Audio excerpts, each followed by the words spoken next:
자, 안녕하십니까. 하이퍼리입니다. 자, 이번 시간에는 의과대학 중에서도 학생부 종합전형, 학생부 종합전형에서도 수능체제를 반영하는 대학에 대해서 중점적으로 정리할게요.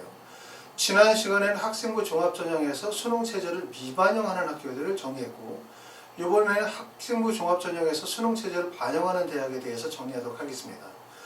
의대 입시는 사실 상당히 복잡하다고 말씀을 드렸는데, 의대 입시가 복잡한 가장 큰 이유는 불확실성 때문에 그래요. 그 불확실성은 어디서 나오냐면 결국은 수능 때문에 생기는 거죠. 우리가 여러분들이 원서를 쓰는 시점은 사실은 원서 지원 직전이라고 한다면 9월, 또 그 전에 대학에 대한 결정이 되어지면 5월이나 6월, 7월 정도에 대학 결정이 이루어진다고 생각하면, 대학 결정이 이루어지는 시점과 실제 여러분들이 수능을 시험 보는 시점, 원래는 보통 11월 중순 정도에 시험을 보지만 올해는 12월 초에 시험을 보기 때문에 9월 중순에 원서 접수를 하고 그 다음에 12월 초에 수능 시험을 보기 때문에 원서 쓰는 시점과 실제 수능 보는 시점 사이의 간격이 너무 길죠. 그러다 보니까 내가 어느 정도의 수능 성적을 맞을 수 있을지, 수능 세저의 충족이 가능할지, 아니면 이 정도에서는 정시로 어느 정도 대학을 갈증할지를 판단하기가 매우 어려운 거예요. 그렇기 때문에 결국은 수능 성적의 불확실성이 의대 원서 지원의 가장 커다란 어려운 점이고, 그러다 보니까 수능 최저에 따라서 대학의 높낮이가 결정이 되다 보니까 우리가 원서를 쓸 때는 수능 최저를 원하는 만큼 충족했었을 때,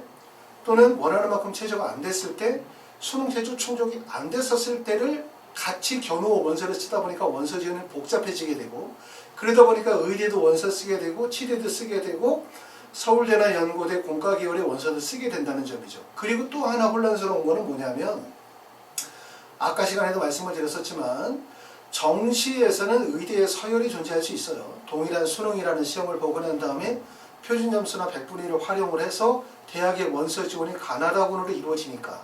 하지만 수시는 대학의 서열이 존재하지 않는다. 서울대학교 의예과가 예를 들어서 원광대학교 의예과보다 높은 대학이라고 평가할 수 없어요. 왜냐하면 동일한 평가 기준, 수능 시험을 가지고서 평가하는 게 아니기 때문에 수능 최저가 얼마냐에 따라서, 또는 학생부나 비교과의 범위에 따라서 이게 다 다르기 때문에 대학마다 평가하는 요소와 평가하는 방법에 따라서 합불이 결정이 되기 때문에 결국 수시에서는 대학의 높낮이가 존재하지 않고, 단지 여러분이 원서를 쓰게 되었을 때는 내가 가지고 있는 학생부 교과, 비교과, 전공적 합성, 학교 프로파일의 특성상 지원이 적합한 대학을 우리가 원서 지원하고 자기소개서를 작성한다든가 면접을 통해서 학교까지 이끌어가는 과정이 중요한 거다, 이런 말씀을 드렸어요.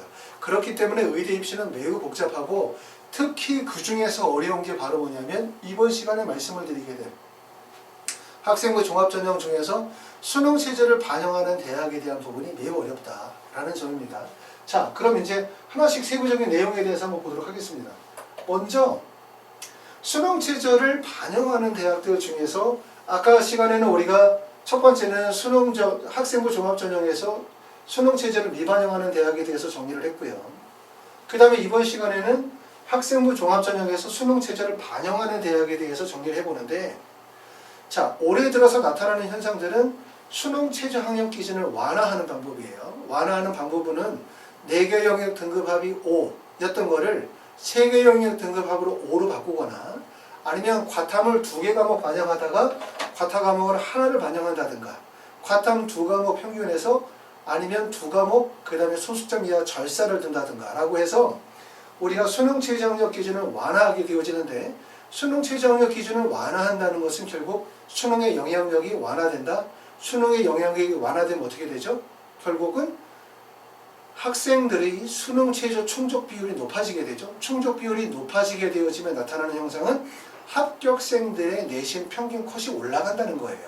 그러니까 전년도에 1.40이었다면 올해는 몇 가 돼? 1.30으로 더 내신 성적이 올라가게 되어진다는 얘기이기 때문에 수능 최저 학력 기준이 완화된다는 건 결국은 학생부의 비중이 높아진다. 학생부 교과의 비중이 높아진다 라고 이해하실 수 있을 것 같아요. 자, 대학들로 보시게 되어지면 4개 영역 등급 합 5 수능 체제를 반영하게 되는 고려대학교 학업 우수형, 고려대 학교장 추천, 아주대 에이스, 그 다음에 이화여대, 연세대, 경북대 학교가 있고, 그 다음에 4개 영역 등급합 6을 두고 있는 부산대학교 동국대 경주청사랑. 동국대 경주청사랑은 올해 신설된 전형이고요. 4개 영역 등급합 7을 두는 거는 전북대학교. 그 다음에 3개 영역 등급합 3은 울산대 가천대. 3개 영역 등급 4는 카톨릭대학교 학교장 추천과 한림대학교가 있고, 한림대학교는 전년도보다 수능 최저 학력 기준이 좀 변경이 됐습니다. 그 다음에 3개 영역 등급합 5를 두는 학교는 충남대, 단국대 천안, 가천대학교, 카톨릭 관동대고, 단국대 천안은 올해는 이제 전형 방식의 변화뿐만 아니라 수능 최저도 완화가 되어졌고요. 그 다음에 3개 영역 등급합 6을 두는 학교는 서울대학교 지역균형 전형, 원광대학교고, 서울대학교 지역균형 전형도 수능 체제를 다소 완화했죠. 그렇죠? 그렇기 때문에 전반적으로 수능 체제가 완화되는 추세다. 아까 얘기했던 것처럼 수능 체제가 완화되니까 좋다. 이게 아니에요.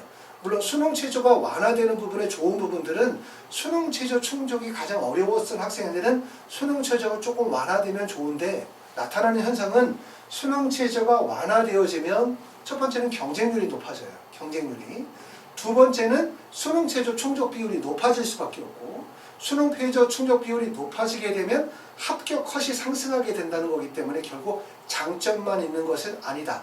이 점을 알아두시면 될 것 같습니다. 자, 그러면 조금 우리가 본 전형은 바로 뭐냐면 수능 최저의 비중이 높은 거예요. 자, 대학 입시에서 우리가 들어가는 게 첫 번째는 수능 최저 학력 기준 들어가고, 그 다음에 두 번째 1단계 소리평가를 통해서 학생부 교과나 비교과에 대한 평가가 이루어지게 되고, 2단계에서는 면접을 실시하는 전형이잖아요. 근데 이걸 간단히 좀 설명을 하면 이렇게 말씀을 드릴 수 있어요.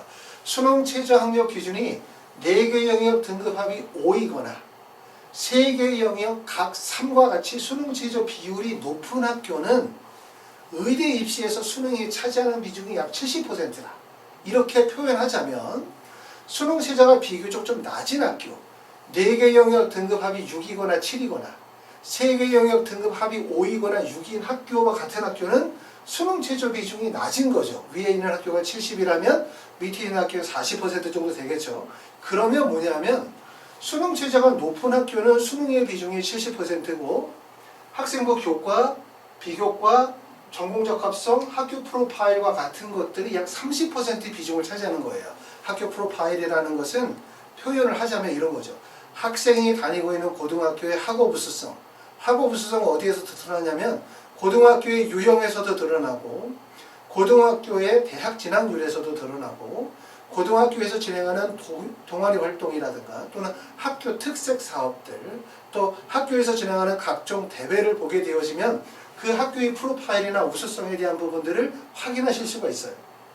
그렇기 때문에 얘기는 뭐냐면 내가 수능 최저의 반영 비율이 높은 대학의 원서를 쓰게 되어지면 학생부 교과나 비교과의 평가는 낮아질 수밖에 없는 거고, 반대로 수능 최저가 높지 않은 학교, 낮은 학교를 원서를 쓰게 되면 결국 학생부 교과나 비교과나 이런 전공 적합성에 대한 기타 요소들의 평가가 높아진다는 거죠.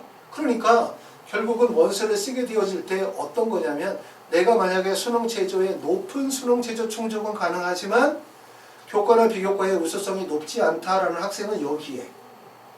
두 번째, 나는 수능 최저는 사실 제일 어려운 거고 학생부 교과나 비교과의 우수성은 매우 높은데 수능 최저의 충족 가능성이 좀 낮다. 또는 수능 최저의 높은 수능 최저는 좀 어려울 것 같다라고 판단되시는 분들은 여기에 원서를 쓰시는 게 적합하다는 말씀이에요. 그런데 문제는 뭐냐면 아까 처음에도 말씀을 드렸던 것처럼 의대 원서 접수에서 가장 어려운 거는 내가 실제 수능을 어떻게 볼지를 알 수가 없다는 거죠. 내가 어느 정도 볼지를 알 수 없다 보니까 결국은 대부분의 경우 원서를 쓰게 되었을 때 위와 아래를 교차해서 원서를 쓰게 될 가능성이 되게 높아요. 그러니까 무슨 말이냐면 내가 수능 최저가 충족이 가능하다 해서 4개의 등급 5인 학교, 고려대학교 학업부 수영, 아주대 에이스, 이화여대, 연세대, 미래, 경북대 이렇게만 원서를 쓰기가 어렵다는 거죠. 여기에 원서를 쓰게 되면서 3개 영역 등급합이 5이거나 3개 영역 등급합이 4이거나 이런 학교를 같이 교차해서 원서를 쓸 가능성이 높다라는 말씀을 드린 겁니다. 자, 그러면 전년도에 2019년도와 2020년도에 원서 지원 경향과 합격 컷에 대한 부분들을 한번 살펴보도록 할게요. 서울대학교 고려대부터 시작해서 쭉 내역들을 지금 가나다 순으로 해서 정리해봤습니다. 먼저 보시면 고려대학교는 일반 전형, 올해는 전형의 이름이 학업 우수형으로 바뀌었다. 이렇게 이야기하시는데 일반 전형에서 전년도 35명 뽑았는데 경쟁률이 13.89 대 1, 2020년도에 17.30, 조금 올랐죠. 점수는 1.33, 1.37 정도 되고요. 아주대학교는 보통 26.75 대 1 정도 또는 28.70 대 1, 경쟁률이 다소 올랐고 내신 평균은 2.34 정도 되고 2020년 자료는 발표가 안 됐습니다. 자, 이화여대 같은 경우는 경쟁률이 2020년도에 많이 떨어졌어요. 그 전년도에 23.39 대 1에서 15.07대로 경쟁률은 많이 떨어졌고 내신 평균은 1.50에서 1.45 정도 되고요. 연세대학교 미래는 학교생활 우수자 전형이 전년도에는 9.47 대 1, 그리고 2020년도에는 11.39 대 1이고, 그리고 보통 성적은 1.52 정도의 학생부 교과 평균을 보여주고 있습니다. 경북대학교는 17.33 대 1에서 경쟁률이 많이 올랐어요. 23.40 대 1. 그리고 내신 평균은 2.10, 2.25 정도 내신 성적이 쭉 되고, 요 자세한 내용들은 여러분이 이제 자세히 보도록 하시고, 제가 말씀드릴 수 있는 얘기는 첫 번째는 여기 나와 있는 교과 성적에 대한 부분들 첫 번째 얘기할게요. 교과 성적에 대한 부분들을 학생이나 학부모님들이 너무 지나치게 대학에서 발표하는 합격생들의 교과 평균 등급을 신뢰하는 경우들이 있어요. 이건 절대로 신뢰하지 마라. 뭐로만 단지 참고해야 되냐면 내가 원서를 지원하시게 되어질 때 하나의 참고 자료로만 활용하라는 얘기예요. 왜 그러냐면 대학에서 발표하는 이 내용이 실제 아주대학교가 2.34라 하더라도 이 전형 자체가 100% 학생부 교과 전형이 아니고 학생부 종합 전형이다 보니까 결국 내신만으로 합불이 결정되지 않는단 말이에요. 다시 말하면 2.34가 합격생의 평균이라 하더라도 내 성적이 1.5를 맞아도 아주대에 떨어질 수 있는 거고, 2.34가 평균이라 하더라도 내 성적이 2.67이라 하더라도 붙을 수 있는 거예요. 그렇기 때문에 내신 성적뿐만 아니라 아까 말씀드렸었던 것처럼 학생부 교과, 비교과, 전공적합성, 학교 프로파일, 수능 최저 유무에 대한 부분을 종합적으로 판단해서 원서 지원을 해야 되기 때문에 이 교과 성적에 대한 부분들을 절대적으로 신뢰하지 말라고 말씀을 드렸고, 그리고 또 하나는 대학에서 발표하는 이 자료를 100% 신뢰할 수가 없어요. 왜냐하면 대학에서는 학생들을 뽑을 때 두 가지 목적이죠. 우수한 학생을 뽑고 싶다. 두 번째, 많이 지원하라 이거잖아요. 그렇죠? 왜? 많이 지원해야 우수한 학생을 뽑을 수 있으니까. 그러기 위해서 어떻게 하냐면 이러한 것들을 발표하게 되어질 때 너무 높게 발표를 하게 되어지면 학생들이 원서를 안 써. 또 너무 낮게 쓰게 되어지면 대학의 위상이 낮아져. 그러니까 다른 대학과 적정한 선에서 발표될 가능성이 높아요. 그렇기 때문에 이거를 100% 신뢰할 수 없다 이 말씀을 드리고, 또 하나는 2019, 2020년도에 이렇게 대학들이 볼 때 내신 평균의 변화가 발생이 되어져요. 변화가 발생이 되어지는 근본적인 이유는 결국 뭐와 관계가 있냐면 전년도의 수능의 영향력이 크다고 봐요. 2019년도의 수능이 전년도보다 어려웠어요. 2019년도가 어려웠다고 하는 것은 수리, 가형이 아니라 국어 영역에서 1등급의 컷이 상당히 높았다 보니까 결국 국어는 우리가 자연계, 인문계 모든 학생들에게 영향을 미치죠. 그렇죠? 그러다 보니까 결국 불수능이라고 했고, 그렇기 때문에 수능이 어려우면 불수능이라고 했고, 그렇기 때문에 수능이 어려워지게 되어지면 합격생들의 내신 성적이 어떻게 되어지냐면 낮아지는 거예요. 이해되세요? 수능이 어려우면 수능 최저 충족률이 낮아지게 되고, 충족률이 낮아지게 되면 합격생들 사이에 내신의 편차폭이 벌어져요. 그러니까 틈이 벌어지면서 결국은 전체 평균 내신 성적이 낮아지게 되는 거고, 수능이 2020년도가 2019년도보다 좀 쉬웠기 때문에 수능이 쉬우면 수능 최저 충족 비율이 높아져요. 충족 비율이 높아지면 합격생들의 틈이 꽉 차죠. 그러면 합격생들까지의 내신 편차폭이 좁아지기 때문에 결국 내신 성적이 상승하는 경우가 생긴다는 얘기예요. 그래서 지금 여기서 보시는 것처럼 한림대학교는 그 전년도에 1.13이었는데 1.57로 올랐다. 또는 여기 보면 고려대가 1.33인데 1.37로 올랐다. 단대 천안도 1.7인데 1.54로 올랐다. 이렇게 오르는 이유는 다른 요소들보다도 전년도 수능이 쉬웠느냐 어려웠느냐에 따라 영향을 받는다는 얘기고, 올해도 마찬가지예요. 올해도 전년도보다 비슷한 유형이거나 아니면 전년보다 좀 쉬워진다고 생각하게 되어지면 수능 성적이 어떻게 돼? 쉬워지면 결국은 내신의 등급은 조금 더 강화될 가능성이 높다. 이렇게 이해하실 것 같고요. 요 많은 학교들 중에서 이제 우리가 중점적으로 알아볼 학교는 어떤 학교냐면, 전년도에 비해서 경쟁률이 급격히 올랐거나 경쟁률이 급격히 떨어졌거나, 아니면 그렇지 않으면 합격 내신 성적이 큰 편차 발생이 되어진 학교에 대해서 한번 알아보도록 하겠습니다. 자, 먼저 경쟁률의 표를 통해서 보도록 할게요. 학생부 종합전형 수능 최저 반영한 학교들의 경쟁률 변화 추이에 대해서 보게 되어지는데, 여기 보시는 것처럼 자 2019년도와 20년도를 비교하고 있는 거예요. 지금 여기가 충남대학교인데, 충남대학교 여기가 2019년, 여기가 2020년도인데, 지금 보시면 2020년도의 경쟁률 상위 순서로 해서 위에서부터 이렇게 쭉 정리를 했어요. 그러니까 경쟁률이 가장 높았던 학교는 아주대학교, 2020년도에 경쟁률이 가장 낮았던 학교는 서울대학교가 경쟁률이 가장 낮았다. 이렇게 볼 수가 있고, 이걸 대학을 하나의 집단으로 우리가 구성해서 보면, 여기에서는 학생부 종합전형에서 수능 체제를 반영하는 학교들의 집단이 어디냐면 아주대, 단국대, 천안, 가천대, 경북대학교가 한 집단이에요. 보통 여기는 이제 아주대, 단국대, 천안, 가천대, 경북대 같은 경우들은 보통 일반적으로 학생부 교과보다도 그 다음에 학생부의 어떤 그 비교과 활동의 역량이 좀 더 높게 평가가 되어지는 대학이라고 할 수 있고, 그래서 여기에 지원한 학생들이 주로 일반적으로 자사고나 특목고 학생들, 과학고나 영재고 학생들이 여기 많이 지원을 해요, 이 대학은. 그리고 또 하나 집단이 이제 고려대학교, 울산대학교를 하나의 비슷한 지원군으로 볼 수 있고, 그 다음에 이제 연세대 미래는 여기에 포함이 되겠죠. 연세대 미래나 아주대, 단국대, 천안, 가천대, 경북대를 하나의 집단으로 볼 수 있고, 그 다음에 가톨릭대학교 서울이나 아니면 고려대학교 학교장 추천이 같은 하나의 그룹으로 보실 수가 있을 것 같습니다. 자, 그래서 지금 보시는 것처럼 가장 경쟁률이 높은 집단은 아주대, 단국대, 천안, 가천대, 경북대가 가장 경쟁률이 높고, 그 다음에 고려대학교와 울산대는 비슷한 정도의 경쟁률을 보이고 있고, 그 다음에 가톨릭대와 서울대는 추천 전형이다 보니까 경쟁률이 비교적 낮아요. 그렇죠? 자, 그러면 여기서 무엇을 보시냐면, 먼저 아주대, 경북대, 가천대, 단국대, 천안, 연세대, 미래에는 과연 어떤 차이점이 있는가?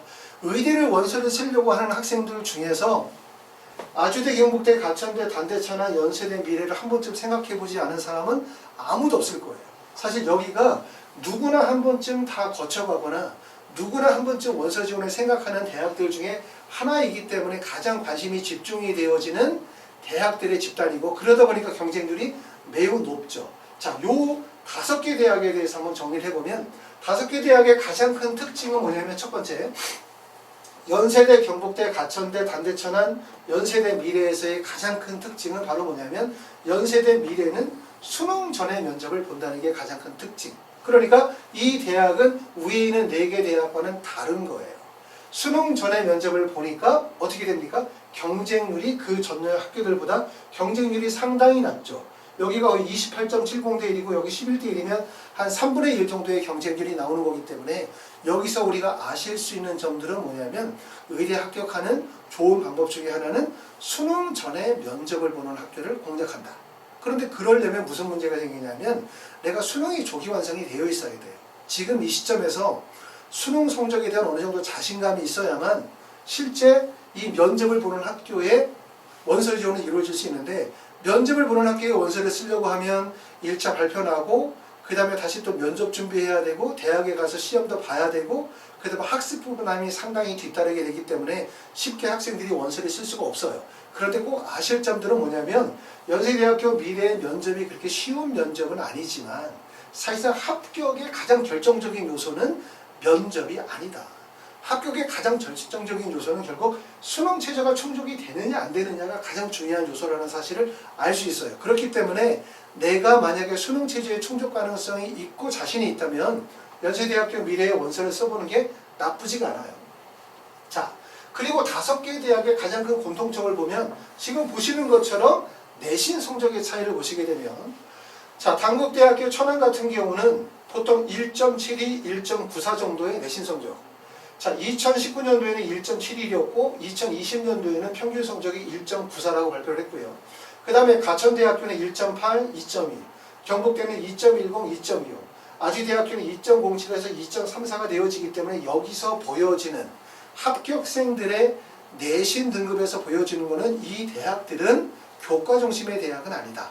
다시 말해서 이 대학들은 학생부 종합준영에서도 활동 중심의 대학이라고 볼 수 있어요. 그렇기 때문에 일반계 고등학교 학생들보다는 자사고나 특목고나 과학고나 영재고 학생들, 교과보다 비교과 활동의 우수성에 인정을 받는 학생들에게 유리한 대학이다. 이렇게 말씀을 드릴 수 있어요. 그런데 지난번에도 말씀을 드렸지만 입시의 판도가 바뀌고 있다. 판도가 바뀌고 있다는 얘기는 뭐냐면 고교 서열화가 완화가 되어지고 있어요. 그렇기 때문에 일반고와 자사고 특목고의 경계가 많이 허물어지고 있다는 거고, 그렇기 때문에 일반계 고등학교 학생들 중에서도 내신 성적에 강점 있는 학생이라면 적극적으로 원서를 노려보실 수 있다는 점을 말씀을 드리고 싶어요. 자, 그리고 단국대, 가천대, 경북대, 아주대를 나누게 되어지면 사실 요 세 개 대학이 하나의 집단으로 형성이 되죠. 원래는 단국대학교가 이 안에 들어가는 모습이라고 했지만 단국대학교가 이번에 수능 체제를 완화했어요. 세계 영역 등급 합 5, 그리고 두 과목 평균이라고 한다면 위에 나와 있는 자 아주대는 뭐냐면 4개 영역 합이 5야. 두 과목 평균 가장 높죠. 경북대는 4개 영역 등급 합 5인데 과탐 하나야. 아주대보다 다소 낮지만 상당히 높죠. 그 다음에 가천대학교는 3개 영역 각 1등급 두 과목 평균 소수점 이하 절사로 이 부분이 바뀌긴 했지만 3개 영역 각 1등급이니까 최저가 높아요. 서로 다르다 하더라도 최저 충족이 매우 높은 거예요. 거기에 비해서 단국대학교는 3개 학교보다 수능 최저가 낮은 거죠. 그렇기 때문에 결국은 아주대, 경북대, 가천대가 비슷한 하나의 그룹으로 볼 수 있고, 그 다음에 단국대학교는 최저의 유형이 다르기 때문에 다른 집단, 그 다음에 연세대학교는 면접을 수능 전에 보기 때문에 다른 집단으로 볼 수 있기 때문에 학생들이 원서를 쓰게 되어질 때는 첫 번째 단대 천안은 거의 무조건 쓰게 될 거예요. 여기에 쓰는 학생들은. 그러니까 단국대학교는 전년도와 비슷한 정도의 경쟁률이거나 아니면 실제로는 더 높은 경쟁률을 보여질 가능성이 높고, 그리고 원서를 쓰게 되면 아주대, 경북대, 가천대 중에서 3개를 쓰거나 2개를 쓰거나 하나를 쓰겠죠. 그쵸? 이 중에서 몇 개 대학을 초이스하면서 단대 천안에 묶일 가능성이 높고, 연세대는 수능 전에 면접을 보기 때문에 면접의 부담감들 때문에 학생들이 원서 지원을 좀 꺼릴 가능성이 좀 있어요. 그런데 사실은 어떤 데가 더 기회라고 말씀을 드리냐면 연세대 미래 같은 대학이 사실상 기회죠. 왜냐하면 경쟁률이 높아서 붙을 수 있는 방법은 별로 없어요. 그러니까 입시에서 가장 위험한 것은 경쟁률이 높은 거죠. 경쟁률이 낮으면 당연히 합격 가능성이 높아질 수밖에 없어요. 그러므로 경쟁률이 낮고, 그리고 올해도 마찬가지로 경쟁률이 낮을 수밖에 없는 연세대 미래 같은 경우는 우리가 합격을 노려보기에 적합한 거고, 단대천원은 전년도보다 경쟁률이 좀 낮아졌고, 더군다나 이제 올해는 다단계 전형을 실시하기 때문에 이런 높은 경쟁률에서는 상당히 불리한 학교일 수밖에 없다. 이거고, 아주대, 경북대, 가천대가 있어요. 자, 그럼 이 대학들을 가만히 또 들여다보면은 뭐냐면, 아주대, 경북대, 가천대학교 2020학년도 경쟁률을 보게 되면 좀 전에 말씀드렸던 것처럼 연세대, 미래의 경쟁률이 가장 낮고, 나머지 대학들의 경쟁률은 상당히 높아요. 보통 27대1, 28대1 정도 나오니까 학생부 종합전형, 학생부 교과전형, 수능체제 반영, 미반영을 떠나서 경쟁률로 봤었을 때는 가장 선호도가 높은 학교에 해당이 되고, 그렇기 때문에 학생들의 관심이 가장 집중이 되어지는 대학인데, 보통 충원율 자체는 그렇게 높은 편은 아니에요. 2019년도의 충원율은 대부분 70% 정도, 50% 정도였다면 2020학년도의 충원율은 약 100% 정도의 충원율을 보여주고 있는데, 이 대학들이 가지고 있는 가장 큰 어떻게 보면 결정적인 요소는 수능 최저가 만약에 충족이 가능하다면 한번 도전해 볼 수 있는 학교에 해당이 되는 거예요. 왜 그러냐면 첫 번째는 이 학교들이 학생부 내신 등급이 높지 않다는 거예요. 그렇죠? 물론 이 학교들이 포인트는 학생부 교과 성적보다는 비교과 활동, 활동의 역량 중심으로 뽑는 학교다 보니까 내신 성적이 이 정도 나온 거죠. 그렇죠? 일반계 고등학교 학생이 만약에 아주대학교를 붙으려고 한다면 2.07이나 2.34의 성적으로 붙을 수 있는 게 아니에요. 이거는 그냥 전체적인 평균을 얘기를 하는 거고, 제가 볼 때는 여기에 원서를 써서 대부분 붙는 학생들이 자사고나 특목고 학생들이다 보니까 이 정도의 형성이 된 거고, 만약에 일반계 고등학교 학생이 만약에 아주대학교나 경북대학교에 원서를 써서 붙으려고 한다면 이거보다 훨씬 높은 정도 성적, 1.34 정도의 내신 성적대를 가져야만 되겠죠. 그러니까 여기 나와 있는 평균 등급을 모든 고등학교에 똑같이 적용을 시킬 수는 없다. 하지만 우리가 이해할 점은 이 학교의 합격생들의 평균 내신 성적이 그렇게 높은 편이 아니라는 점. 그 다음에 두 번째는 선택폭이 대부분 다 세 개 학교로 몰려 있다는 거. 그러니까 우리가 원서를 쓰게 되어질 때 단대천왕보다는 연세대 미래나 세 개 학교 중에서 하나를 선택하시는 게 더 좋겠고, 그리고 가장 결정적인 요소는 뭐냐면 경북대학교의 한 예를 보겠어요. 경북대학교는 지금 여기다 정리해 놓은 내용을 보면 수능 최저학력 충족 가능성이 원서 지원과 합격 가능성의 기준이 된다라고 말씀을 드렸는데, 경북대학교 지원 결과를 조사해 보면 2020학년도에 모집 인원이 15명인데 지원한 인원이 351명, 경쟁률이 무려 23.40대 1이었어요. 그런데 수능 최저 통과한 인원이 불과 38명. 그러다 보니까 비율이 10.8%. 그러다 보니까 실질 경쟁률이 2.53대 1이에요. 1단계 배수가 3배수. 그냥 통과된다는 얘기예요. 그렇죠? 물론 1단계 통과는 수능 성적 발표 이전에 통과가 되어지니까 수능 여부와는 관계가 없긴 하지만 실제 경쟁률이 23.40대 1이지만 수능 최저 반영하면 2.30대 1, 17.33대 1이지만 수능 최저 반영하면 3.20대 1, 18대 1이지만 수능 최저 반영하면 1.98대 1이기 때문에 조금 전에 말씀드렸었던 것처럼 아주대, 경북대, 가천대학교의 학교가 실제로 경쟁률은 여기 보여지는 것처럼 28대 1, 23대 1 정도의 높은 경쟁률을 보여주고 있겠지만 이 학교의 수능 최저 충족 비율이 높지 않다는 거예요. 그렇기 때문에 수능 최저를 통과하게 되어지면 경쟁률은 대부분 3대 1 이하의 경쟁률이 된다는 거죠. 그러니까 한번 해볼 수 있다는 거죠.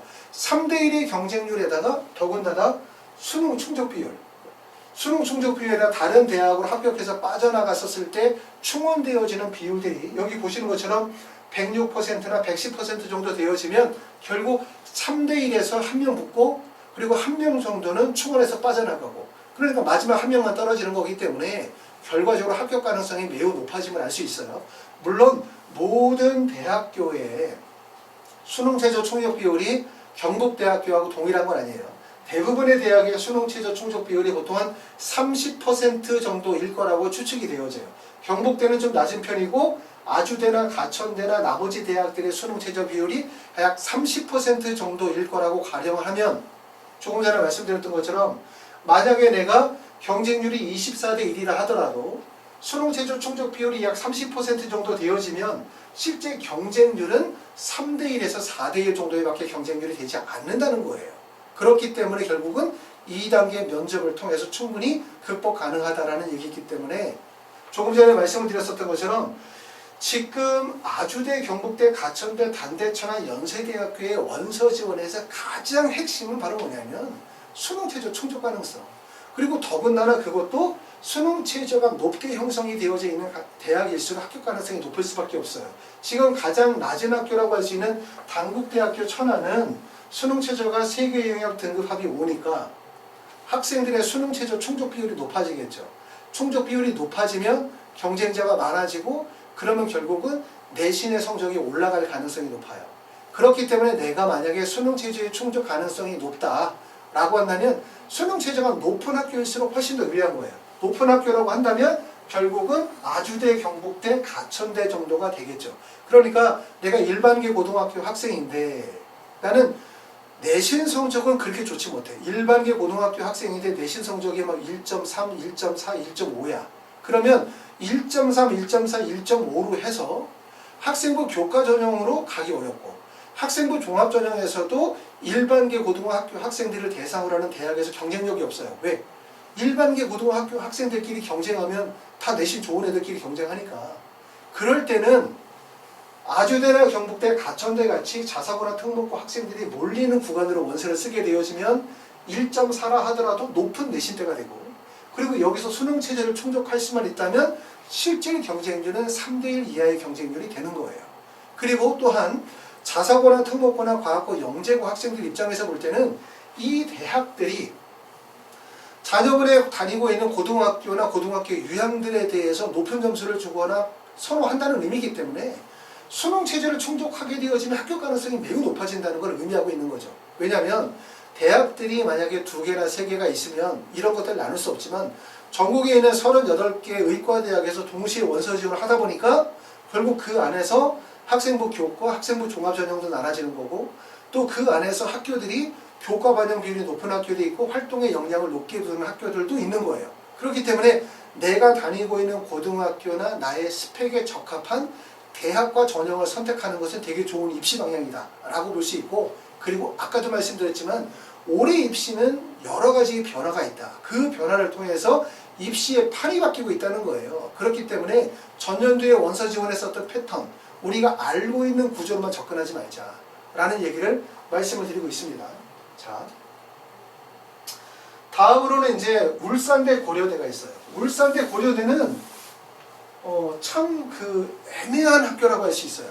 아까 말씀을 드렸었던 것처럼 5개 학교인 5개, 아주대나 단대천안, 그 다음에 가천대학교, 연세대 미래, 이런 학교들은 우리가 사실 어느 정도의 공통점을 가지고 있는 거죠. 그 학교들 자체가 공통점을 가지고 있어요. 내신 성적의 공통점, 그 다음에 또 학생들이 뽑는 학교의 유형의 특성, 이런 것들이 공통점을 가지고 있는데 울산대나 고려대 같은 경우는 서울대나 연세대, 성균관대, 카톨릭대와 같은 집단에 속하지도 않고, 그렇다고 해서 한양대나 중앙대나 경희대 같이 수능체제 미반영 대학도 아니고, 그렇다고 해서 좀 전에 봤던 것처럼 아주대나 가천대나 그 다음에 연세대 미래나 단대 천안과 같은 부류도 아니고 애매모호한 포지션을 가지고 있거든요. 이 2개 대학의 특성에 대해서 좀 더 알아보도록 할 거예요. 자, 지금 보시면 울산대에는 모집인원이 14명, 그 다음에 고려대학교는 34명이에요. 학업 우수형이라고 하는데, 자, 전형 방식을 보게 되어지면 1단계에서 5배수 설립평가 100% 하고 난 이후에 2단계에서 면접의 50%니까 울산대학교가 면접 비중이 높아요. 고려대학교는 1단계 5배수는 동일한데 2단계 면접이 30% 정도 면접 비중은 수치상으로는 낮게 보여집니다. 수능 최저학력 기준은 이거는 3개형이 합 3등급 이내고 2과목 평균에 반올림을 하니까 수능 체제를 좀 완화시킨 거고요. 고려대학교는 4개 영역 등급 합이 5면서 2과목 평균이기 때문에 2개 대학 다 수능 체제는 매우 높다, 이렇게 볼 수 있어요. 그러니까 2 대학의 공통점은 이렇게 다단계 전형을 실시하면서 수능 체제가 매우 높다는 점, 그 다음에 경쟁률도 사실상 2개 대학이 비슷하죠. 그렇기 때문에 둘 다 비슷한 학교고 면접일도 수능 이후에 둘 다 실시합니다. 합격생들의 평균 성적을 보면 고려대학교는 2018년도에는 1.33, 그 다음에 2019년도에 1.37, 2028년도에 1.33이고요. 울산대학교는 1.50, 1.33 되기 때문에 2개 대학이 공통점이 많아요. 그 공통점은 수능 최저가 비슷하다, 경쟁률이 비슷하다, 그 다음에 면접이는 수능 이후다, 그 다음에 합격생들의 평균 점수는 약 1.3 정도의 평균 성적을 갖는다. 1.3 정도의 평균 성적은 아까 봤었던 것처럼 1.30이라는 평균 성적은 1.9나 2.0의 성적이 아니잖아요. 1.9, 2.0의 성적은 일반적으로 자사고나 특목고 활동 역량 중심으로 뽑는다는 거고, 그 다음에 1.12, 1.15 정도는 교과 성적의 우수성을 많이 둔다는 거고, 1.30이라고 한다면 이 성적과 이 대학을 조합하게 되어지면 결과적으로 뭐냐면 고등학교의 유형과 관계없이 내신 성적의 우수성과 배교과 활동 수익성이 접목되어야 된다는 뜻이에요. 알겠죠? 그러니까 이 대학은 자사고나 특목고 학생을 우대한다, 일반고 학생을 우대한다가 아니라 학생부 교과 성적뿐만 아니라 비교과 활동의 우수성, 그리고 높은 수능 체제의 충족 가능성이 동반되어야 가능한 학교라고 볼 수가 있을 것 같아요. 자, 그래서 울산대학교하고 고려대학교를 봤더니, 자, 2019년도의 경쟁률은 22.10대 1, 그 다음에 고려대학교는 13.89대 1이고 울산대학교의 충원율은 220%예요. 고려대학교 충원율은 65.7%. 자, 2020년으로 갔더니 울산대학교, 고려대학교의 경쟁률이 울산대는 17.29, 고려대는 17.30이니까 경쟁률은 비슷한데 큰 차이를 보는 거는 충원율이 울산대는 충원율이 114%고 고려대는 충원율이 0%예요. 자, 그러면 충원율에 대해서 한번 생각을 해봐요. 충원율이 왜 발생되는 거지? 충원율이 발생이 된다는 거는 대학교에서 만약에 33명을 뽑겠다고 했는데 33명이 뽑겠다고 했는데 이 지원자 중에 일부가 상위대학에 붙어 절반이 빠져나갔어. 예를 들어서 33명 지원자 중에서 20명이 상위대학에 붙여서 빠져나갔어. 그러면 밑에서 다시 20명을 채울 거 아니에요. 그렇죠? 그러면서 이게 충원율이라는 게 발생이 되는 거잖아요. 위로 빠져나가고 빠진 인원을 밑에서 채우면서 충원율이 발생되는데 고려대는 충원율이 0%라는 거예요. 그러면 결론은 이거죠. 고려대에 합격한 학생들이 다른 대학을 아무도 안 빠져나간 거야. 첫 번째는. 난 고려대가 너무 좋아. 한 명도 안 빠져나갔어. 두 번째 방법은 고려대에 합격한 애들이 다른 대학으로 빠져나갔음에도 불구하고 고려대에서 하위에서 애들을 채우지 않은 거죠. 신입생을 뽑지 않은 거예요. 그렇죠? 그런데 어떤 게 진실이었을까라고 생각을 해보면 고려대는 고려대에 합격한 학생들이 상위대학으로 안 빠져나갈 수가 없어요. 왜 안 빠져나갈 수 없냐면 아까도 말씀드렸던 것처럼 고려대나 울산대에 합격한 학생들은 3박자를 다 갖추고 있어야 돼. 첫 번째, 수능 체제의 충족 가능성, 두 번째는 교과 및 비교과 활동의 우수성을 가지고 있기 때문에 이 학생들은 울산대, 고려대에 합격한 학생들은 상위대학에 붙을 가능성이 매우 높다. 그리고 울산대, 고려대가 의과대학의 최상위 대학은 아니거든요. 그렇기 때문에 울산대, 고려대에 붙은 학생들은 서울대학교, 카톨릭대학교, 성균관대나 아니면 연대 같은 학교에 붙을 가능성이 높아요. 이동 가능성이 높다는 거죠. 그렇기 때문에 울산대는 지금 보면 2019년도에 10명을 선발하는데 충원율이 220%까지 나온 거예요. 그렇죠? 그리고 2020학년도에는 14명을 선발하는데 충원율이 114%가 나온 거죠. 이게 자연스러운 거죠. 왜? 울산대를 붙을 수 있는 성적이 되는 학생들이 위쪽 대학에 붙을 가능성이 높아. 그렇기 때문에 이동하면서 순환될 가능성이 높아요. 그런데 고려대학교는 0%였다는 거예요. 0%였다는 얘기는 말씀드리면 고려대에 붙은 학생들이 윗대학에 아무도 못 붙었거나 첫 번째, 아무도 못 붙었거나 두 번째는 고려대학교에 합격한 애들이 다른 대학에 붙었으나 고려대학에서 채워넣지 않았던 거죠. 채워넣지 않으면 어떻게 했을까? 그 인원만큼을 못 채운 인원을 정시로 넘긴 거죠. 만약에 정시로 넘겼다. 그럼 학생들 입장에서는 어떻게 해요? 상당히 불리한 대학일 수밖에 없다는 거예요. 여기를 보시면 고려대학교의 2018, 19, 20년도에 선발 인원과 충원 인원을 볼게요. 고려대학교 2020년도에 최초 선발 인원이 15명인데 이 최초 선발 인원 15명이라는 것은 정시에서 모집하는 인원. 그렇죠? 정시에서 15명을 뽑는 거야. 그런데 수시에서 2월된 인원이 23명이 2월된 거예요. 그러니까 여기서 2월이 된 거죠. 2월이. 다시 말하면 고려대학교 33명이 수시에서 선발을 하는데 23명이 다시 뭘로 넘어왔어? 정시로 넘어온 거예요. 그럼 고려대에서 실제 뽑은 학생은 10명만 뽑았다는 얘기하고 똑같죠. 수시에서 10명만 뽑고 그 다음에 못 뽑은 인원을 정시로 2월에 시킨 거야. 이렇게. 그래서 총 인원이 38명이 됐어요. 2019년도는 13명이 최초 선발위원회인데 2월 한 인원이 16명. 그래서 29명이 됐고 2018년도에는 13명이 최초 선발 인원이었는데 2월 인원이 12명이고 그래서 총 인원이 25명이 됐기 때문에 고려대학교의 가장 커다란 어려움, 그러니까 원서를 쓰시는 학생의 입장에서 볼 때 가장 어려운 점은 바로 뭐냐면 결국은 고려대학교에서는 일정 인원 선발하고 일정 인원은 다 뭐로 넘긴다? 정시로 넘겨서 선발한다는 거예요. 그러니까 충원 비율이 높아져야 되거든요. 왜냐하면 내가 10명을 뽑기로 했어. 자, 이렇게 학생들이 이렇게 있다고 생각해봐요. 이렇게 있으면 이렇게 해서 만약에 여기서 10명, 20명, 30명인데 어느 대학교에서 10명을 뽑기로 했다. 근데 10명 중에서 만약에 일부 학생들이 다른 대학으로 빠져나갈 거 아니에요. 그럼 밑에 있는 학생들이 여기에 다시 또 채워넣겠죠. 그럼 추함률이 100% 돈 거잖아요. 또 이 학생들이 또 빠져나갔어. 그럼 밑에서 또 채워넣어. 그럼 추함률이 200%가 도는 거잖아요. 그러면 무슨 말이냐면 처음에 1등부터 10등까지의 성적보다 11등부터 20등까지의 성적의 편차가 더 크게 벌어지는 거예요. 그리고 21등부터 30등까지의 편차는 더 크게 벌어지는 거죠. 그러니까 우리가 원서를 쓸 때 이런 생각을 가지고 쓰잖아요. 내 성적에 딱 맞는 학교, 딱 붙을 수 있는 학교도 원서를 쓰지만 내 성적보다 약간 상향해가지고 기회 구간을 노리고 원서를 써서 붙이는 걸 목적으로 삼는다. 그러면 고려대는 아니라는 거예요. 왜? 고려대는 학교의 정원을 채우지 못한다 하더라도 만약에 고려대가 원하는 정도의 학업적인 능력이나 역량이 되지 않는다고 판단되어지게 되어지면 수시에서 인원을 적정 인원만 선발하고 나머지 인원을 다 정시로 돌린다는 거예요.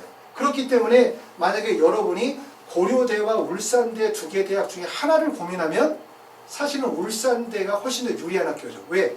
울산대는 지금 보는 것처럼 220%, 114%의 충분율이 발생이 되어지고 충분율이 발생이 되어진다는 얘기는 합격생들 간의 점수 편차폭이 커진다는 얘기이기 때문에 나에게도 기회가 올 수도 있다는 거예요. 조금 더 낮은 성적으로.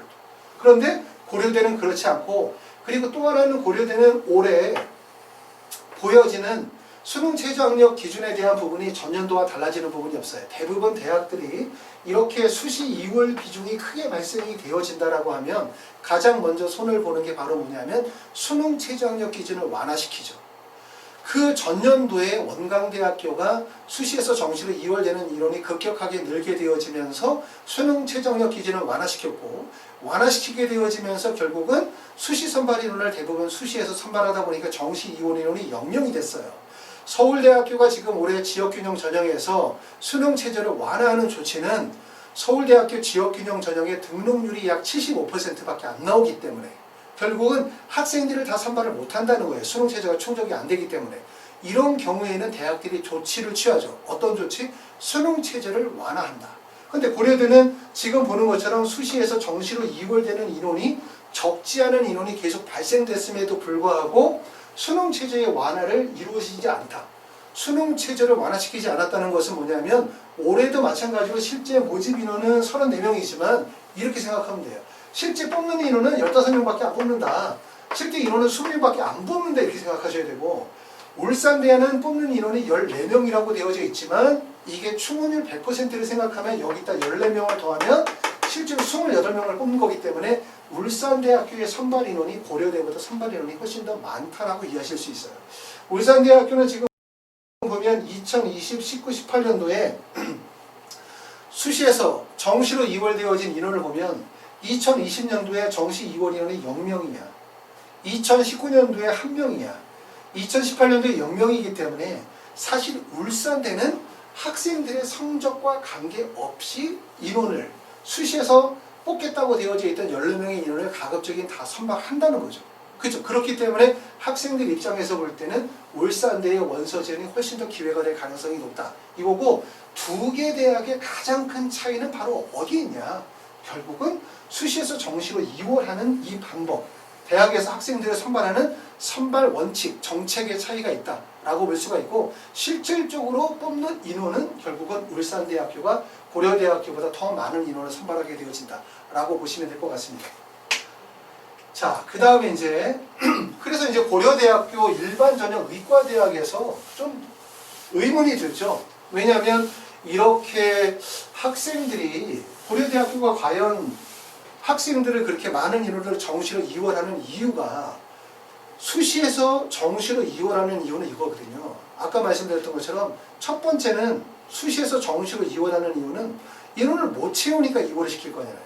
34명을 뽑겠다고 했는데 만약에 20명을 못 채웠어. 못 채웠으니까 그 인원만큼을 정시로 이월시켜서 뽑는데 못 채우는 이유는 뭘까? 못 채우는 이유는 첫 번째는 들어온 학생들이 다른 대학으로 다 빠져나가는 거야. 첫 번째는. 그렇죠? 빠져나갈 수도 있어요. 왜냐하면 고려대나 울산대에 원서 지원한 학생들이 아까도 말씀드렸던 것처럼 학생부 교과나 비교과의 우수성뿐만 아니라 수능 체제의 충족 비율도 되게 높기 때문에 타 대학으로 붙을 수 있는 가능성이 높다는 거고 두 번째는 뭐냐면 고려대에서 다른 대학으로 빠져나가고 남은 빈 공간에 대해서 대학에서 일정 정도의 학업적인 선을 그리고 난 다음에 충원하지 않는다는 거예요. 그리고서 정시에서 한 번 더 돌리는 거죠. 그렇죠? 그런 이유들이 크다고 볼 수 있는데 고려대학교 일반 전형 전년도에 2020년도에 일반 전형에서 모집 인원이 34명 지원 인원이 571명이 지원을 했어요. 경쟁률은 17.30대 1이었는데 1단계에서 5배수거든요. 학교 확대 발표가 11월 26일이었으니까 수능 끝나고 난 다음에 발표를 한 거죠. 그렇죠. 이거는 수능 끝나고 난 다음에 학교 확대 발표를 했어요. 자, 그럼 수능 끝나고 발표가 되어졌기 때문에 대학에서는 수능 성적을 확인하고 난 다음에 발표를 했겠죠. 그러다 보니까 33명의 5배수니까 165명 정도가 1단계를 통과한 거고 여기에 충족한 비율이 65.4%예요. 실제 지원자 중에. 그리고 이 65.4%의 학생들 중에서 지원을 하니까 면접에 응시한 비율이 67.9% 정도 되어졌고 정시 최초 인원이 15명인데 이후 인원이 23명. 그래서 최종 선발 인원이 38명이 되어졌다는 거죠. 그래서 말씀을 드렸던 것처럼 울산대와 고려대의 합격자는 상위 대학 학과의 이동 가능성이 매우 높다. 그러니까 울산대나 고려대에 합격할 정도의 학생들은 대부분 학생부 교과, 학생부 비교과, 그 다음에 수능 최저의 충족 비율을 매우 가지고 있는 학생들. 특히 여기 고려대학교는 지금 보시는 것처럼 충족 비율이 무려 63.4%예요. 고려대학교 최저학력 기준이 매우 높음에도 불구하고 아까 봤었던 경북대 같은 데는 최저 충족 비율이 20% 이하니까 경북대가 고려대보다 낮음에도 불구하고 수능 최저가 낮은 거예요. 그러니까 무슨 말이냐면 고려대나 울산대 정도의 원서를 쓸 수 있는 학생들은 학업적 또는 수능 체제에 있어서 어느 정도 자신감과 경쟁력을 가지고 있다고 생각하는 학생들이 원서를 쓰는 거고 이 학생들이 원서를 써서 진행하기 때문에 다른 대학으로 이동 가능성이 매우 높다는 거예요. 그렇기 때문에 이 학교에 지원해서 합격하는 학생들은 수능 최저, 학생부 교과목 비교과 그리고 학교 프로파일에 있어서 우수성을 많이 가지고 있는 학교다라고 볼 수 있고 울산대와 고려대의 가장 큰 차이는 바로 뭐로 볼 수 있냐면 수시에서 정시로 이월되어지는 비율의 차이에서 가장 큰 차이가 있다고 볼 수 있어요.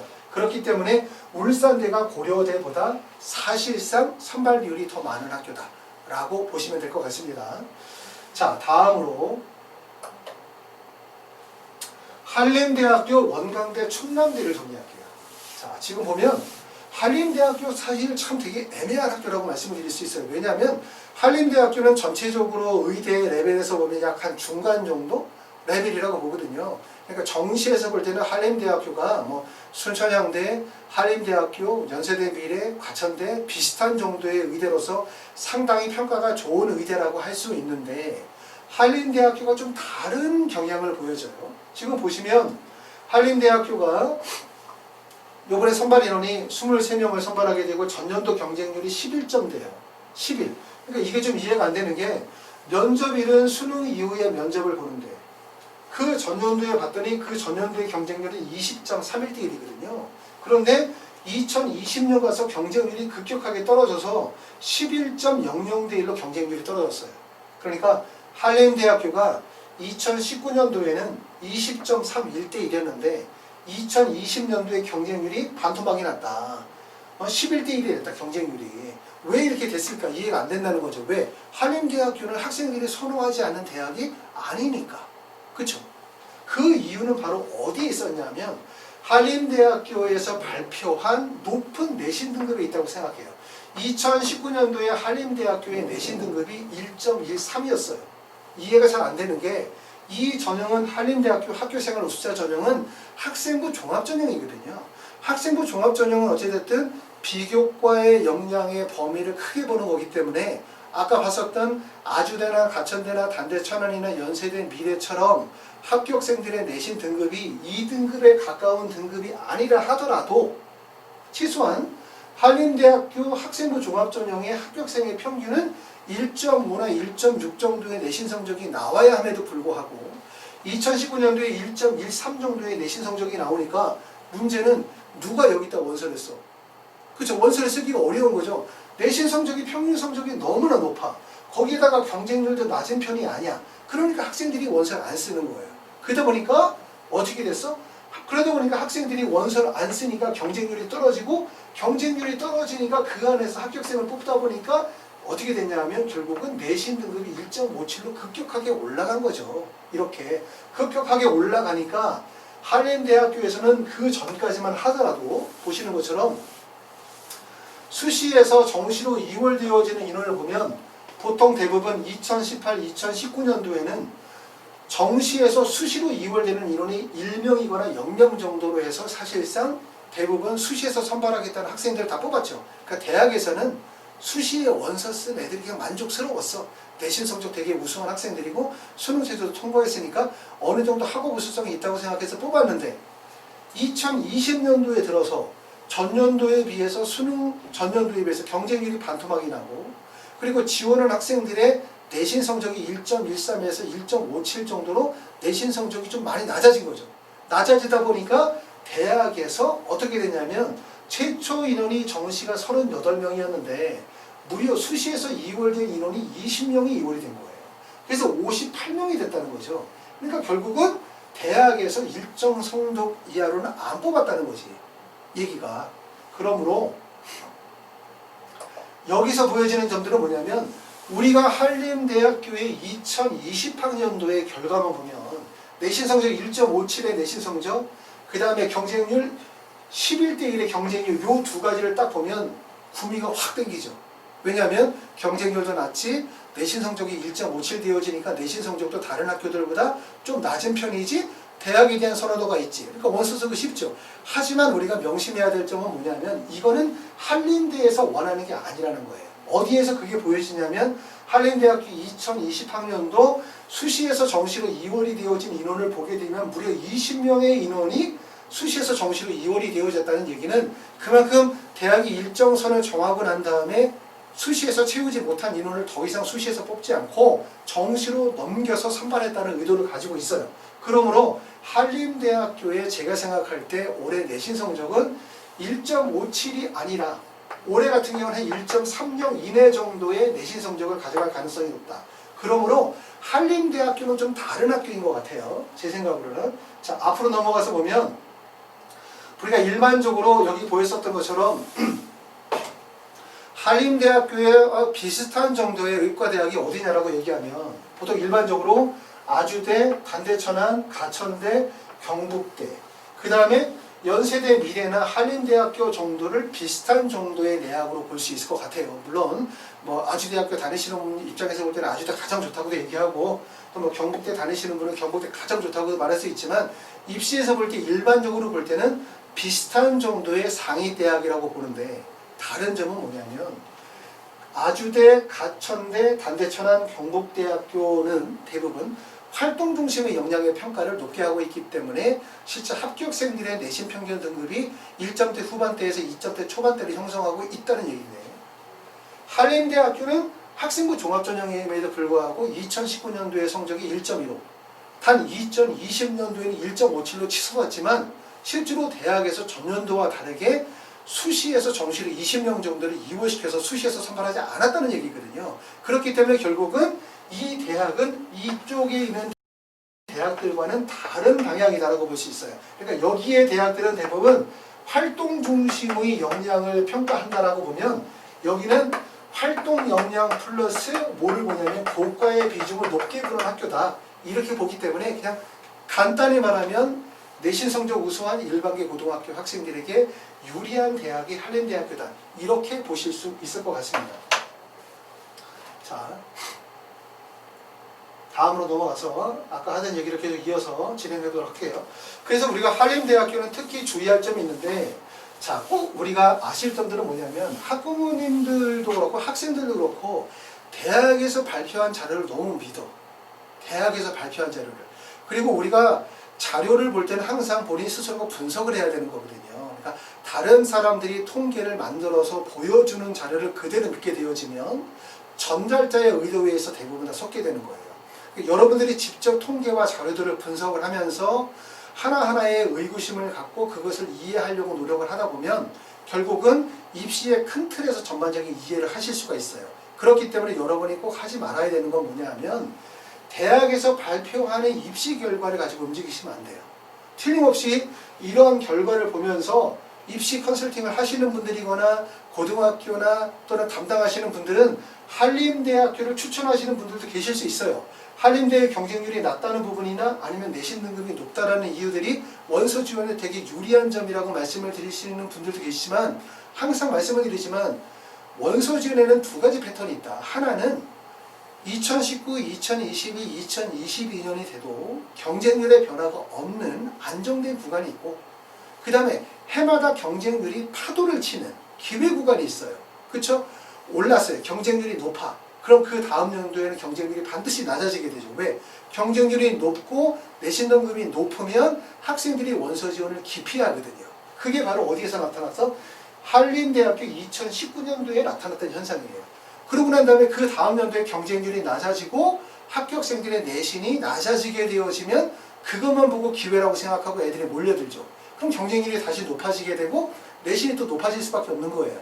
그렇기 때문에 한림대 같은 학교는 올해는 매우 위험한 학교다. 더군다나 전년도에 비해서 수능 체제가 더 완화가 되어졌기 때문에 학생들이 많이 몰려들 가능성이 되게 높은 학교라고 볼 수 있을 것 같고 충남대 같은 경우도 그렇고 원광대도 보면 원광대는 지금 보면은 자 세계 영역 등급 합이 6, 두 과목 평균이기 때문에 의대를 가려고 하는 학생들 입장에서 볼 때는 가장 선호하는 학교 중에 하나예요. 왜 선호해?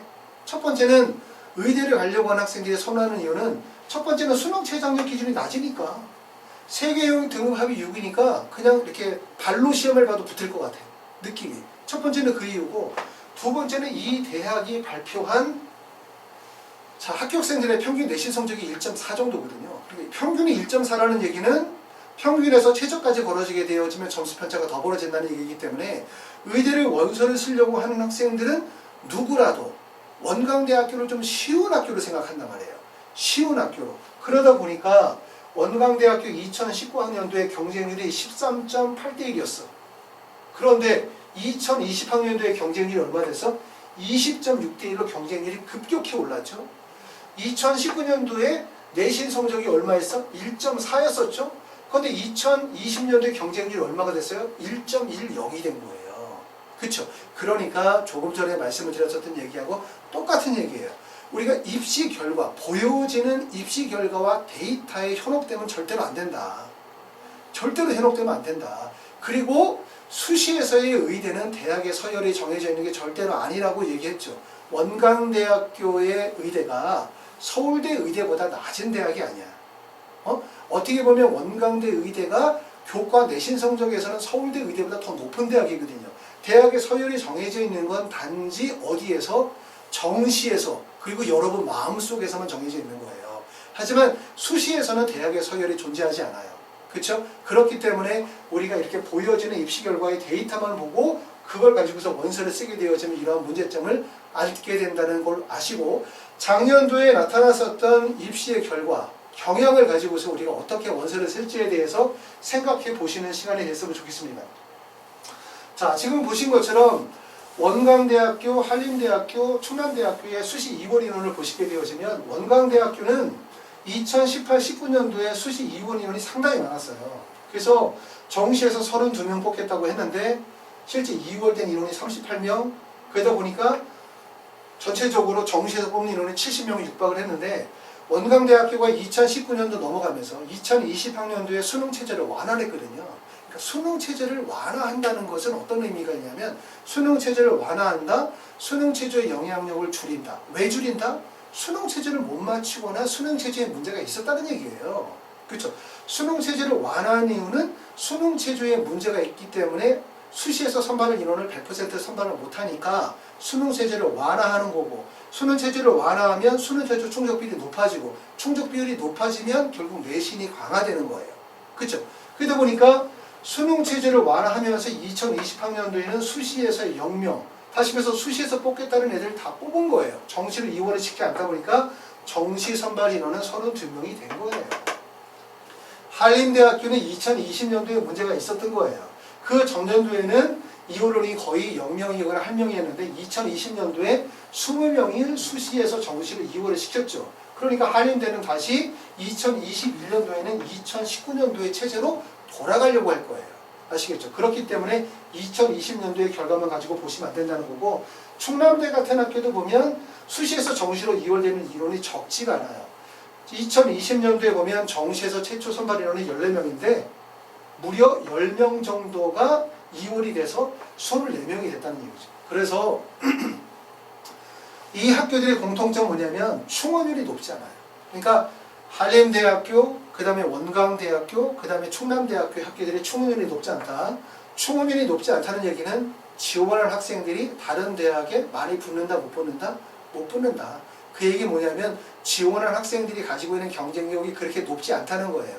충원율이 높지 않고 대신 수시 이월 비율이 매우 높아요. 수시 이월 비율이. 여기서 높은 학교는 이건 빼고 나면 지금 특히 충남대학교의 수시 이월 비율이 높고 한림대학교는 근본적으로 수시에서 정시로 인원을 많이 이월시키는 학교는 아닌 것 같아요. 한 20년도에만 그렇게 현상이 나타난 거고 그런 걸로 봐서 지원자의 경쟁력이 좀 부족하고 대학은 합격선을 유지하고 있는 거로 보여지기 때문에 여러분이 원서 쓰실 때 가장 주의하셔야 하는 학교는 충남대학교. 왜? 정시 2월률이 높으니까. 두 번째 학교 어떤 학교? 한림대학교. 왜?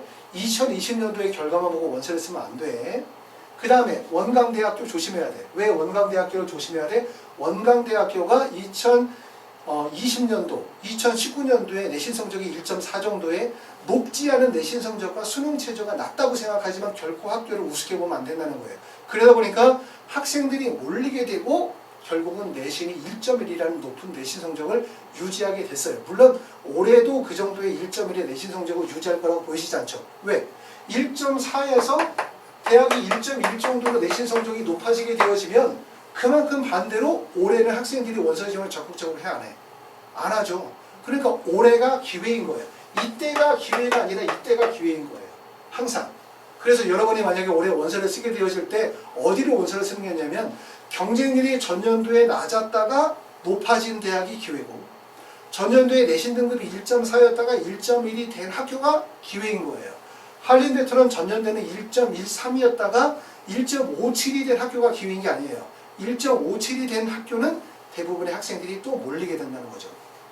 이렇게 얘기하면 부모님들이 그렇게 생각하시는 분들이 그걸 누가 몰라? 다 그렇게 생각하지. 경쟁률이 높았으니까 이제 낮았으니까 높아지겠지. 이렇게 생각하겠지. 그렇게 절대로 생각하지 않아요.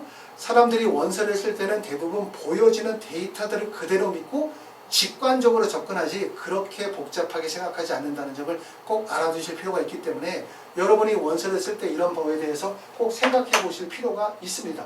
자, 이번 시간에 이제 설명을 드렸었던 내용은 자, 여기 앞으로 가면 우리가 가장 관심을 가지고 있는 학교 몇 개 학교에 대해서 말씀을 드렸어요. 첫 번째는 가장 학생들이 많이 관심을 가지고 있는 학교가 단국대학교, 가천대, 경북대학교 하고 그 다음에 연세대학교 미래, 그 다음에 한림대학교 정도를 어떻게 보면은 관심군으로 같이 볼 수 있는데 이렇게 나눠진다고 볼 수 있겠죠. 여기까지는 보통 대부분 원서 지원하는 시점도 비슷하고 그 다음에 학생부의 평균 내신 성적도 비슷한 경향을 보이고 있어요. 활동의 역량을 중요시하는 여기지만 연세대학교 미래 같은 경우에는 수능 전에 시험을 본다는 이유 때문에 이 앞과는 다르고 한림대학교는 활동 우수뿐만 아니라 교과 성적의 우수성을 같이 고려하는 학교 같고 고려대학교, 울산대학교는 같은 여러 가지 공통점이 있어요. 높은 수능 최저의 충족 가능성, 거기다가 교과 성적뿐만 아니라 비교과의 우수성을 같이 요구하는 학교인데 가장 큰 차이는 울산대는 다 뽑고 더 뽑아. 그 다음에 고려대는 다 안 뽑아. 이게 가장 큰 차이라고 하는 거예요. 그렇기 때문에 울산대학교가 더 문이 넓다. 이렇게 이해하실 수 있을 것 같고 그 다음에 주의할 학교는 원광대학교나 아니면 보이셨었던 것처럼 원광대학교와 한림대학교, 충남대학 같은 경우는 우리가 말씀드렸었던 것처럼 좀 더 주의해서 원서를 쓰시면 좋겠다. 이런 말씀을 드립니다. 자, 그래서 지금 이제 지난 시간에는 학생부 종합전형 중에서 수능 체제를 미반영하는 학교들에 대해 원서를 미반영하는 학교에 대해 설명을 해드렸고 이번 시간에는 수능 최저를 반영한 학생부 전형의 대학에 대해서 분석을 해드렸어요. 자, 여러분이 원서를 쓰면 나는 학생부 교과로만 원서를 쓸 거야. 학생부 종합으로만 쓸 거야. 수능 최저 반영하는 쪽으로만 쓸 거야. 미반영으로만 쓸 거야. 이렇게 의대 원서 지원은 하나의 라인으로 원서를 쓸 수가 없다고 말씀을 드렸죠. 의대는 항상 원서를 쓰게 되어질 때 어떻게 원서를 쓰게 되냐면 수능 최저를 충족하는 것과 미충족할 때를 대비하고 수능 최저가 높거나 낮거나를 같이 원서를 쓰다 보니까 결국은 앞에서 설명을 드렸었던 수능체제 미반영 대학도 생각해 보셔야 되고 수능체제를 반영하는 대학에 대해서 같이 생각을 해 보셔야 돼요. 그렇기 때문에 말씀드렸던 내용을 종합적으로 잘 검토해 보시고 그러고 난 다음에 이제 내가 가지고 있는 제일 중요한 건 그거죠. 이렇게 얘기를 들어도 가장 핵심적인 건 뭐냐면 우리 아이가 가지고 있는 학생부의 우수성 그리고 학생부의 적합성이 어느 대 어느 학과에 있느냐에 대한 부분을 판단하는 게 사실상 제일 어려운 부분이죠. 그렇기 때문에 그런 부분에 대해서 우리가 신중하게 고민하시고 결정하셔야 되는 부분이라고 생각이 되어집니다. 자, 오랜 시간 동안 말씀을 들어서 감사하고 그 다음에 이제 다음 시간에는 학생부 교과 전형에 대해서 학생부 교과 중에서 수능체제를 반영하는 대학에 대해서 좀 더 중점적으로 정리하도록 하고 그리고 그 다음 시간에는 올해 입시 변화를 겪는 학교들이 있어요. 전형의 변화를 가져간 학교들만 따로 모아서 또는 올해 또 새롭게 전형이 신설된 학교들이 있죠. 강원대학교라든가 동국대라든가 부산대학교 이런 학교들은 전형이 일부 새로 신설된 전형들이 있기 때문에 그런 것들을 참차적으로 정리해 가면서 하나씩 대학들을 정리해 보도록 하겠습니다. 감사합니다.